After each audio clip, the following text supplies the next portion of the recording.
샬롬, 역행자 세 번째. 감정들은 훗날 사업의 아이템을 정하는 데 결정적인 역할을 했다. 이때가 2010년. 내 나이 24살이었다.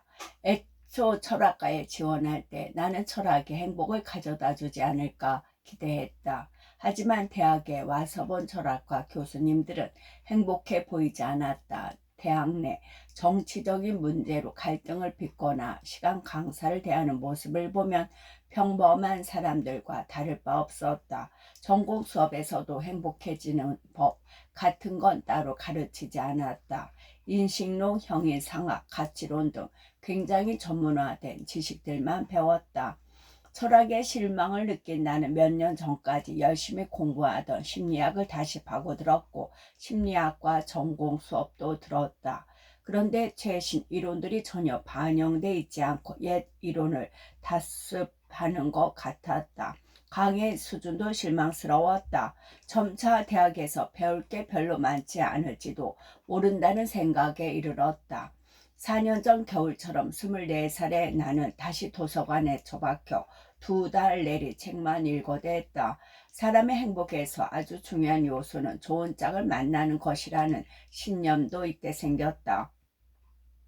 그해 겨울 다리를 회복한 지한이를 다시 만나서 많은 이야기를 나누었다. 떨어져 있던 1년간 각자 새로운 경험을 통해 우리의 문제를 자각하게 되었다. 우리는 서로 똑똑하다 여겼지만 다 뜬구름 잡는 이야기였을 뿐이야. 현실적으로 우리는 돈을 벌어야 해. 나 다리 부러졌을 때 사실 돈이 없어서 병실 옆자리에 손가락이 잘린 동네 건달이 들어와 난독을 피웠어. 그런데 그 사람도 돈이 없어 고민하고 있더라고.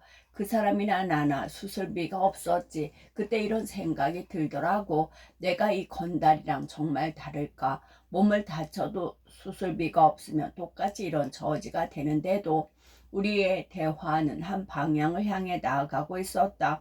나와 지안이는 영화, 소설 네트워크를 떠올렸다. 그전까지 사업이란 적어도 몇 억씩 투자금이 들거나 큰 사무실에서 시작해야만 하는 무서운 것인 줄로만 알았다. 그런데 그 영화를 보면서 돈이 전혀 없어도 사업이 가능하다는 걸 깨닫게 되었다. 영화 속 페이스북 창업자들은 기숙사, 창고 등에서 돈 한 푼 들이지 않고 사업을 시작했다. 우리도 그럴 수 있을 것 같았다. 아니 그것 말고는 달리 뾰족한 수가 없었다. 그때 지한이가 결정적인 아이디어를 냈다. 명진아, 네가 그동안 심리학을 많이 공부했으니까 이별 상담 사업을 해보면 어떨까? 사무실 빌리지 말고 온라인으로 말이야. 너는 상담 공부를 해봐. 나는 웹사이트 만드는 방법을 공부해 볼게. 같이 해보자. 나는 호기롭게 대답했다. 그래, 그동안 공부한 지식이면 거의 모든 남녀 문제를 해결할 수 있어. 애인이랑 헤어졌던 얘들도 내가 상담해 준 뒤로 다시 잘 만나고 있잖아. 그래, 이걸 한번 바라보자. 딱 월 50만 원씩만 벌어보는 거야. 나도 이제 과외 지겨워. 이렇게 매일 스쿠터 타고 다니다 동상 걸릴 것 같아. 방학 동안 딱 월 50만 원 수익 프로젝트 해보자. 그리고 나도 얼마 전에 블로그 마케팅 공부하다가 시험 삼아 무한도전 관련 글을 썼더니 조회수가 3만 넘게 나왔어. 그동안 네이버 지식인 활동 많이 해서 계급도 높으니까 그것도 활용할 수 있을 거야. 돈 한 푼 안 들이고 광고할 수도 있어. 우리는 배수의 진을 쳤다. 나는 모든 과외를 그만두었다. 그리고 지한이와 합숙을 시작했다. 앞서 말했듯이 그동안 2년간 2시간씩 책 읽기와 글쓰기를 놓지 않았다. 새로운 걸 받아들이고 본질적인 것들을 찾아 연결하는데 최적화된 상태였다. 우리는 2개월간 각자 최선을 다해 사업을 준비했다. 지한이는 웹사이트 제작을 공부했고 나는 마케팅과 심리학을 봤다. 사업과 마케팅 분야는 전혀 몰랐기 때문에 책을 30권 정도 쌓아두고 읽어나갔다.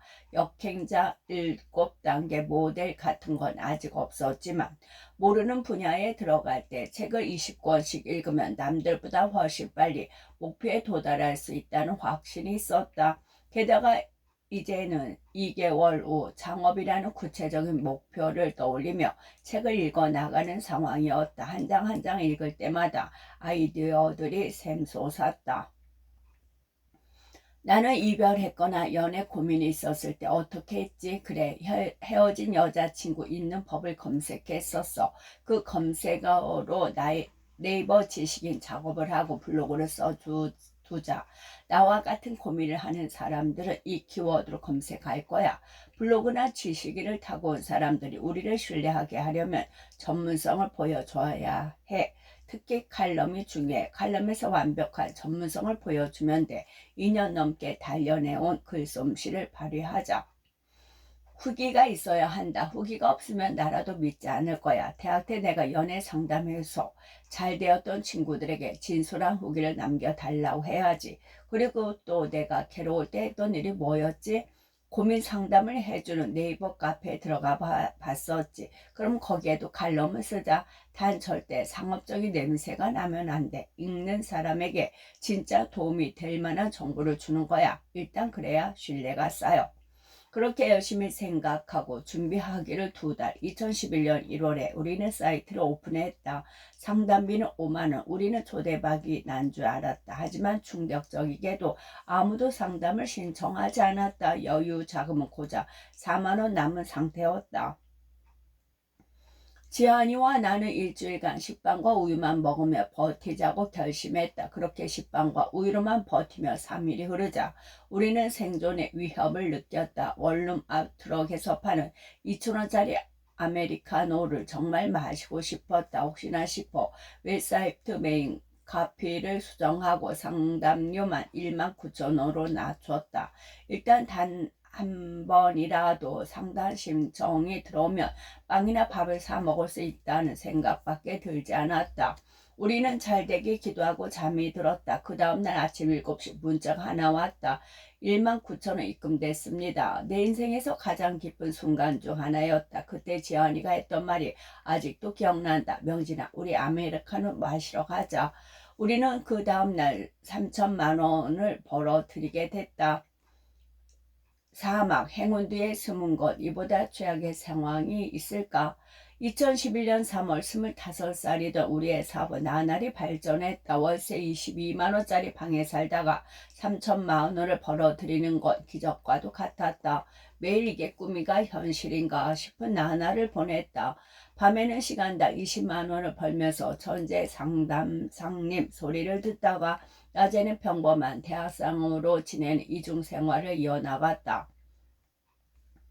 3학년이 되자 모든 게 시시하게 느껴졌다. 차츰 전주에서의 삶이 무료해져갔다. 내가 큰돈을 벌자 주위 사람들은 오히려 나를 멀리했다. 사람들은 성공한 사람에 대해 부정적인 감정을 먼저 가진다는 걸 이때 깨달았다. 나는 학교를 그만두고 제주도 한 달 사흘을 떠났다. 오피스텔에서 지내면서 상담도 하고 여행도 하는 디지털 노마드 생활을 했다. 겉으로 보기엔 영화처럼 살고 있었다. 하지만 실제 내 삶은 늘 쪼들리고 있었다. 모든 사업은 처음 성과를 냈을 때가 가장 위험하다. 나와 지환이가 벌인 사업은 무자본 창업에 가까웠다. 사무실도 직원도 없었기에 들어갈 비용이랄 게 없었다. 처음엔 3천만 원씩 들어오는 게 다 우리 돈이라 생각했다. 하지만 세상은 그리 만만하지 않았다. 각종 세금을 제하면 실제 우리에게 떨어지는 건 650만 원 정도였다. 3천만 원 수입에 취해있던 우리는 각자 좋은 차를 샀는데 그 할부금만 150만 원이었다. 거기에 월세 100만 원, 부모님 용돈 100만 원, 건강보험료와 국민연금, 납입금 등을 제하고 나면 남는 게 없었다. 실제 쓸 수 있는 돈은 100만 원 수준이었다. 오히려 대학 시절 과외를 하며 200만 원씩 벌 때가 더 풍요로웠다. 사업이 커지면서 우리는 각자 역할을 나눴다. 자금 관리와 회계, 경영 등은 지한이가 맡기로 했다. 나는 주로 상담글을 작성하거나 상담을 진행하고 연구하는 일을 맡았다. CFO, 최고 재무 경영자와 CTO, 최고 기술 경영자로 갈라진 셈이다. 우리는 이후 3년간 재택근무를 하면서 각자의 일에 전념했다. 나는 나대로 그 업계에서 전설적인 인물이 되었고 수많은 상담 사례를 바탕으로 이론을 정립해 재회 심리학이라는 걸 만들게 되었다. 소문이 나면서 인기가 치솟았다. 나에게 상담을 받으려면 1, 2개월을 기다려야 했다. 상담 복주 때문에 상담 제안을 거는 일이 잦아졌고 제안을 푸는 날이면 수백 개의 상담글이 올라왔다. 나는 3년간 매일 5에서 7건의 상담을 하면서 전문가로 거듭나게 되었다. 그러면 이별과 재회에 관한 상담은 어떻게 이루어지는가? 내가 하는 일이 궁금할 수 있으니 간단히 요약해 보겠다. 고민을 가진 내담자가 상담 사연을 작성한다. 나는 사연을 읽고 둘의 상황을 심리학적으로 분석한다. 연애 상대의 심리를 파악하고 그에게 해야 하는 액션을 구체적으로 제시한다. 문자 한 번으로 매달리게 만들거나 재회 가능성이 높은 상태를 만드는 데 목표다. 재회 확률이 30% 미만인 경우엔 환불을 권유한다. 대부분의 케이스가 문자 한 번만 보낼 수 있는 상황이다. 단 한 문장으로 상대의 감정을 완전히 뒤흔들어야 한다. 상대를 슬프게 할 메시지를 보낼 수도 있고 악몽을 꿀 정도로 충격적인 메시지를 보낼 수도 있다. 내담자가 메시지를 보내고 나면 상대방에게서 연락이 오거나 상대가 매달릴 수 있다. 이때 어떻게 해야 하는지 구체적인 액션 방안을 내담자에게 알려준다. 아울러 상대의 심리 변화를 설명해준다. 이때 수많은 사례를 듣고 겪으면서 나는 어느새 인간 심리 분석과 심리 시뮬레이션 전문가로 거듭났다. 5에서 10쪽에 이르는 상담 사연을 매일 5, 6건씩 읽어야 했다. 30분 정도 고민하여 창의적인 해결책을 만들어내야 했다. 끝없이 통찰력을 요하는 작업이었기에 자려고 누웠어도 독창적인 해법을 연구했다. 덕분에 문제 해결 능력이 많이 향상되었다. 세상에는 안 풀리는 문제보다 고민하면 풀리는 문제가 훨씬 많다는 걸 깨달았다. 이런 깨달음과 적극적인 두뇌 사용은 이후 다른 작업에서 다시 중요한 자산이 된다. 이처럼 전문성은 나날이 발전해 갔지만 사업 자체는 3년간 정체되어 있었다. 서로에 대한 불만도 쌓여갔다. 지한이는 내가 경영상 고충을 모른다고 생각했다. 나는 나대로 이런 불만이 생겼다. 사업을 시작하자마자 월 3천씩 벌었는데 어떻게 3년간 매출이 그대로지? 그리고 실제 고객을 상대하는 건 나 혼자인데 왜 650만 원만 받아야 하지? 사업 구조도 마케팅도 맨 처음에 똑같으니 사업이 더 커지지 않은 게 아닐까. 이런 경영이라면 할 수가 있나? 겉으로는 사이가 좋아 보였지만 우리는 서로에게 불만이 쌓여갔다. 나는 사업을 공개적으로 펼치길 바랬지만 지한이는 보수적으로 하길 원했다. 그리고 나는 사업 창업 초기 외에는 경영에 참여하지 않으면서 주도권을 잃은 상태였다. 무엇보다 이때까지 군대에 갔다 오지 않은 상태였다. 불안한 나와 지한이 사이에 제3자가 개입하면서 우리 관계는 틀어지기 시작했다. 오막 인간의 그릇, 결국 사람은 제 그릇만큼의 돈을 모은다. 우리는 늘 눈앞의 목표를 염원하면서 살고 그것만 달성되면 모든 게 해결될 것처럼 생각하지만 현실은 그렇지 않다. 상담 결제가 한 번만이라도 돼서 끼니를 해결할 수 있으면 좋겠다고 기도하던 때가 차라리 행복했다. 문제 하나가 해결되면 더 큰 문제 하나가 게임 속 퀘스트처럼 펼쳐졌다. 너무나 파란만장한 일들이 많았는데 짧게 정리하면 이렇다. 지한이와 나는 여러 오해가 쌓여 갈라섰다. 나에게 다른 동업자가 생긴다. 새롭게 사이트를 열어서 마의 3천만 원 매출을 바로 뚫어냈다. 2015년 2월 1일 29배의 사업 수익을 거의 챙기지 않은 채로 군대를 간다. 첫 휴가를 나와보니 회사가 이상하게 돌아가고 있었다. 동업자와 직원들이 나를 배신한 정황을 포착. 두 번째 휴가를 나와 결국 모든 사업을 정리한다. 스트레스 때문에 강직성 척추염이라는 난치병을 얻고 군대에 입원하여 3개월간 누워 지냈다. 이렇게 내 사업 초기는 정말 아군의 연속이었다. 세상에 둘도 없는 친구였던 지한이와 헤어지게 된 것도 안타까웠는데 같이 일한 사람들마저 나를 이용하려는 모습에 사람을 믿기 어려운 상태에 이르렀다. 내무반에 누워있으면 무장 탈영해서 배신자들을 처단하고 싶은 욕망에 휩싸였다. 강직성 척추염으로 군병원에 6개월간 입원했을 때 정말 인생 막장에 도달한 기분이었다. 그렇게 괴로운 날들을 이어지던 어느 날 나는 마음을 고쳐 잡았다. 신이 나를 얼마나 위대하게 쓰려고 이런 고난을 주는 걸까? 종교를 믿진 않았지만 난 이 고난과 고통에 의미를 부여하자고 마음먹었다. 늘 큰 고통 뒤에 큰 성장이 온다는 걸 겪어보지 않았던가. 난 이 비참한 처지가 어쩌면 단련의 계기가 될 수도 있겠다고 생각했다. 아니 그렇게 생각하기로 했다. 이렇게 병원에 있게 돼서 하루 종일 책만 읽을 수 있는 환경이 마련된 것은 신이 주신 기회다. 난 정말 운이 좋다. 나는 항상 고난이 있을 때마다 책을 읽으며 성장하지 않았나. 군 병원에 누워있는 이 시간은 내 인생의 황금기가 될 거다. 고양시의 군 병원에 입원한 6개월 동안 나는 목발을 짚거나 휠체어를 타고 나가서 끊임없이 책을 읽었다. 그전에는 심리학과 경영학 관련 책을 읽었다면 이번에는 더 다양한 분야를 읽어야겠다고 생각했다. 어차피 사회에 나가면 또다시 일과 관련된 책을 읽을 게 뻔하니까 이런 기회에 다른 영역을 건드리고 싶었다. 그래서 세계사 과학문학에 관련된 책을 읽으면서 지금까지와는 다른 방향의 뇌를 발달시키려 노력했다. 그리고 본격적으로 경영에 대해 공부하기 시작했다. 이때 읽었던 책 중 하나가 일본 최고의 부자 입문서로 알려진 부자의 그릇이다. 이 책을 읽고 나니 내게 벌어진 모든 상황들이 순식간에 이해되었다. 이 책에는 그동안 겪었던 시행착오가 스토리화 되어 있었다. 이런 경험들은 나뿐만이 아니라 대부분의 인간이 겪는 일이라는 걸 알게 되었다. 그동안 내가 끊임없이 화가 난 것, 스스로를 대단한 사람이라고 착각했기 때문이었다. 지원이와 일을 하면서 3천만 원의 순이익을 냈지만 650만 원밖에 못 가져간 것, 다른 동업자와 일하면서 모든 재산을 잃고 사업체를 빼앗긴 것은 불운 때문이 아니었다. 그들의 문제도 아니었다. 그저 내 그릇이 작았기 때문에 물을 부어도 흘러 넘쳤던 것뿐이었다. 생각해보니 내가 잘하는 건 오직 상담뿐이었다. 경영, 회계, 세무, 종무 등 그 무엇도 할 줄 아는 게 없었다. 그저 내 그릇만큼 벌었을 뿐 나 혼자서 수천만 원을 번다고 생각한 것은 착각이었다. 서른이 다 되도록 한 푼도 없는 것, 모든 사업이 사라진 것은 누구의 탓도 아니었다. 그게 내 실력이었다. 이걸 철저하게 인정하자. 더 이상 사람을 원망하지 않게 되었다.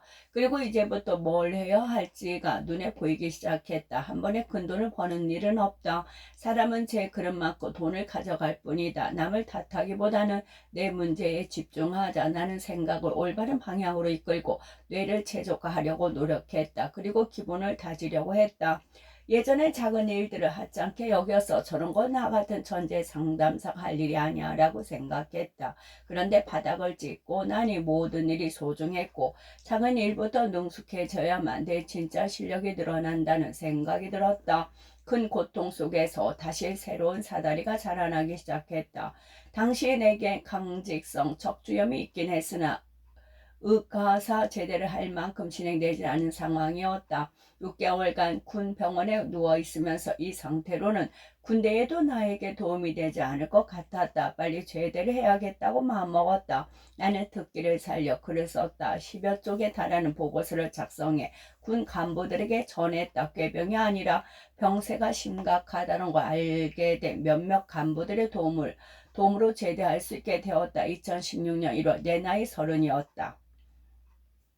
사회에 나온 나는 몸부터 바로 잡아야 했다. 군병원에 있을 때 내 병에 대해서 충분히 공부해둔 상태였다. 척추염은 초기 상태였기 때문에 앞으로 잘 관리만 한다면 정상으로 돌아갈 수 있다는 희망을 가졌다. 그러나 걷기도 힘들고 뛰는 건 상상할 수도 없는 상태라 평범한 재활 치료가 어려웠다. 최대한 균형 잡힌 해법을 만들어야 했다. 관절이 아프다면 일단 진 근육을 덧붙여야 했다. 관절에 무리가 가지 않으면서 근육을 강화하기 위해 수영을 하면서 류마티즘 치료제와 소염제를 먹는다면 완치 가능성이 있다고 판단했다. 다시 죽어라 노력하기 6개월. 무리한 운동은 어려웠지만 일상생활은 가능해졌다. 손목 통증도 사라져 조금씩 키보드를 두드릴 수가 있게 됐다. 나는 치료와 공부를 병행하면서 현실적인 답을 찾아 나갔다. 군 병원에서 매일 실천했던 독서와 글쓰기가 제대뿐만이 아니라 재활에도 큰 도움을 주었다. 나는 점점 더 지식과 생각의 힘에 매료되어 갔다. 피날레 거슬러 오르기 돈, 시간, 정신으로부터 완벽한 자유를 얻다. 누군가 이때까지 내 인생을 지켜봤다면 뭐라고 평가했을까? 가난한 집에서 머리 나쁘고 못생기게 태어난 한 소년의 비극적인 삶일까? 그렇게 볼 수도 있겠다. 하지만 난 그런 출발점에서부터 조금씩 나아가려 했고 하나하나 장애물을 넘어가면서 새로운 스킬들을 획득했다. 큰 고통이 생길 때에도 자기 연민에 빠지지 않고 그 상황을 어떻게든 다음 성장을 위한 재료를 삼으려고 애썼다. 가진 게 없었기에 독서와 글쓰기밖에 할 수 없었지만 그렇게 접한 사람들의 스토리와 전투 다음을 나에게 큰 용기와 지혜를 주었다. 이제까지 나의 이야기를 길게 들려준 이유다. 30살에 병든 몸으로 제대한 나는 무일푼의 백수였다. 그러나 여러 싸움을 거치면서 획득한 경험치와 스킬들을 이미 갖고 있었다. 이제 나는 어떤 문제가 닥쳐도 최적의 공략법을 찾아낼 자신이 있었다. 신이 보낸 시련들 앞에서 주저앉는 대신 그걸 밟고 더 크게 올라서는 역행자가 되어가고 있었다. 아무리 큰 시련이라도 국리의 국리를 거듭하면 늘 공략법이 있기 마련이었고 고통의 시간을 거칠수록 내 그릇은 커지고 있었다. 제대 6개월 뒤 몸이 거의 나아갈 무렵 나는 자청이 될 준비가 되어 있었다. 그 후에 어떻게 되었느냐고 여기에서부터 많은 이들이 아는 대로다. 31 아무 일 하지 않아도 매월 5천만 원을 버는 구조를 만들었다. 몸을 완전히 회복되어 스포츠를 즐기기 시작했다. 32 이상한 마케팅이라는 회사를 만들었다. 33 한 달 순수익이 8천만 원을 돌파하기 시작했다. 자청이라는 닉네임으로 유튜브를 시작해 6개월 만에 16만 구독자를 만들고 은퇴했다. 대부분의 시간을 해외에 나가 있었고 꿈에 그리던 스포츠들을 시작해 트로피를 쌓기 시작했다. 34 그동안에 상상하기 어려웠던 규모로 수익의 시너지가 나기 시작했다.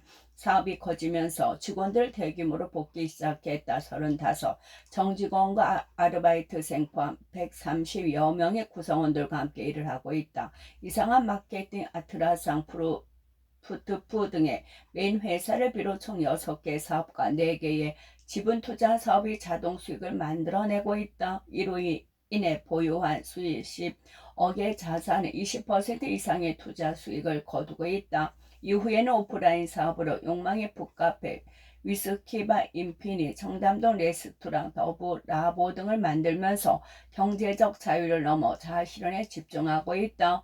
그리고 나는 기업가로서 그 다음 단계 도전에 나가고 있다. 내 인생을 바꿔준 끝.